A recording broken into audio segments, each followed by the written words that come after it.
Parce que vous présentez une image de la presse en Guinée qui ne correspond pas à la réalité. Tous les progrès qui ont été faits depuis des présentations de la presse tout ça. Alors comment voulez-vous qu'on vous appuie quand vous faites en sorte que tous les efforts qui sont faits pour la liberté de la presse sont tués et vous présentez, dès qu'il y a le monde des choses, vous faites du bruit parce que les gendarmes ont convoqué des gens, vous en faites un boucan. Tous les progrès qu'on fait dans ce pays pour la liberté de la presse, vous le piétinez et vous présentez comme si la Guinée, on était encore ça depuis la Première République. Vous passez du fait que, dès qu'on dit, ah c'est encore la Guinée. Bon, alors, il faut que chacun doit prendre sa responsabilité. Comment la Guinée peut être classée 104e quand des pays où on a des journalistes, où on les enferme, sont classés 54e ou autres, etc. Il faut que je pose la question, pourquoi, qui est responsable? On parlait de Reporters sans frontières, mais le patron de Reporters sans frontières, il n'est pas aujourd'hui maire Front National en France. Alors, donc, je pense qu'il faut qu'on cherche pourquoi la Guinée est 104e, quand des pays si démocratiques, les journalistes sont arrêtés. Combien de pays où moindre déclaration sur un président, ils sont arrêtés pour outrage au président? Est-ce que la Guinée l'a fait? Alors comment ça se fait que ces pays peuvent être classés 30e, 50e et la Guinée 104e? Qui a la responsabilité de présenter cette image du pays? Vous profitez du fait que la Guinée avait une mauvaise image, les droits de l'homme ne sont pas respectés sur la Deuxième République, pour continuer comme si rien n'a changé. Donc, quand on continue à donner une image qui est contraire à la réalité du pays, comment voulez-vous qu'on continue à écouter vos revendications? Quand vous faites tout pour présenter une mauvaise image du pays, comment on peut être classé 104e? Est-ce qu'un journaliste a été emprisonné depuis que je suis président? Est-ce que j'ai poursuivi un journaliste? Est-ce que j'ai porté plainte? Après, un journaliste a été tué. Alors, comment on peut être 104e, monsieur? Alors, non, alors, il faut répondre à cette question. Quand vous répondez à cette question, je vous répondrai. Mais tant que vous ne répondrez pas à cette question, je ne vous répondrai pas. Parce que vous ne faites rien pour montrer quels sont les progrès qui ont été faits depuis 2011 pour la presse. Si vous-même, vous ne communiquez pas pour dire qu'est-ce qui a été fait, comment voulez-vous que l'extérieur ne donne pas des... Quand vous me donnez une fausse image, est-ce que vous avez communiqué sur ce qui a été fait depuis 2011 par rapport à la liberté de la presse? Est-ce que vous avez communiqué de s'expliquer? Est-ce que vous l'avez fait? Vous masquez cela et dès que les gendarmes ont touché un journaliste, vous en faites tout un tabac. Par contre, tout ce qui a été fait comme progrès, vous n'avez jamais communiqué dessus. Tous les efforts qu'on fait, c'est zéro. C'est-à-dire, tous les efforts qu'on fait, c'est zéro parce que vous continuez à donner une image qui n'a rien à voir avec la liberté de la presse. Non, c'est ça la réalité, c'est vous qui êtes responsable. Si Reporters sans frontières se permet de dire ça, parce que vous n'avez rien fait pour montrer tout ce qui a été fait comme progrès dans le domaine de la liberté de la presse depuis 2011. Non, vous ne pouvez pas masquer votre responsabilité. Reporters sans frontières n'est pour rien. C'est vous qui donnez les informations à Reporters sans frontières.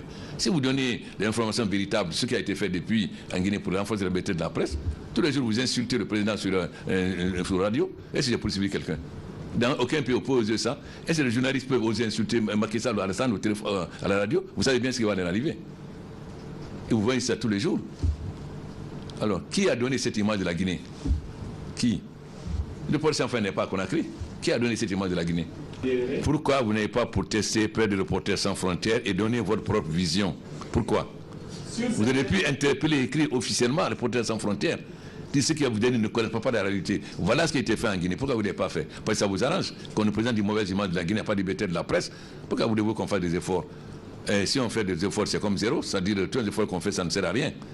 Hein? Comment la Guinée peut être classée 104e quand on voit sur les 50 pays africains combien? Il y a combien de pays qui respectent la liberté de la presse comme la Guinée? Il y en a combien? Je ne bougerai pas d'un pas tant que je ne serai pas. Pourquoi tous les efforts qu'on a fait, c'est zéro? Je ne vais pas continuer à faire des efforts pour être vilipendé, être traîné dans la boue, c'est clair. Le Président, nous comprenons parfaitement votre attente par rapport à ces classements. Croyez-nous, nous sommes les premiers à être outrés par ce classement qui, somme toute, n'est pas... Si vous savez que tous ces critères rentrent dans l'appréciation pour le Millennium Challenge, le Millennium Challenge, c'est 500 millions de dollars que les États-Unis donnent au pays. Et vous savez que ces critères font partie. Comment voulez-vous qu'on ait accès au Millennium Challenge? La Côte d'Ivoire vient d'avoir accès. Comment nous on va avoir accès quand vous donnez une image comme ça du pays, alors que ça fait partie des points que les États-Unis notent pour avoir accès au Millennium Challenge? C'est que vous n'aimez pas votre pays? Hein? Comment voulez-vous parler d'aide financière? En plus, on est dans un régime libéral, on n'est pas dans un régime communiste pour dire qu'on va obliger les entreprises à faire des publicités obligatoires. On est dans un régime libéral, les gens sont libres. On ne peut pas avoir une chose son contraire. On est dans un régime libéral. Le gouvernement n'a qu'un moyen d'obliger les entreprises à faire la publicité chez vous, à moins que vous reveniez dans un régime communiste. Monsieur le Président, il faut savoir que cette ONG a ses critères. Elle n'invente pas. Écoutez, j'ai passé plus de temps dans ma vie en France qu'en Guinée. Je connais. Reporters sans frontières, c'est vous qui donnez les informations. Quand ils viennent, ils sont à Paris. C'est vous qui donnez les informations. C'est pas, ils n'inventent pas, c'est vous. C'est vous qui donnez les informations à eux, c'est eux. Il ne faut pas inventer. C'est vous qui donnez les informations. C'est vrai que cette année, il y a eu quelques incidents qui n'ont pas forcément plaidé, que l'ONG a apprécié à sa façon. Ce n'est pas arrivé tout le temps.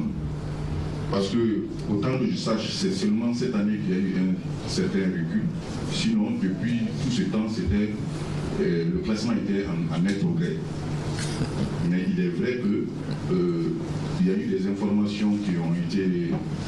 Il y a eu des malentendus parfois entre la presse guinéenne cette année avec les autorités. Ces malentendus nous ont valu ce classement-là. C'est regrettable. Mais le classement vient de se faire. En toute responsabilité, les associations professionnelles des médias vont se rencontrer. On va examiner et donner une réponse collective s'il y a lieu à l'ONG. Mais cela ne va pas tarder, cela va se faire. C'est une promesse que nous faisons parce que cela s'inscrit dans une dynamique déjà. Parce que le simple fait que vous vous déplacez déjà pour venir ici, je pense que cela contribue à une certaine détente. Et ce sont des démarches qui vont entrer dans la requalification des relations entre les médias et les autorités.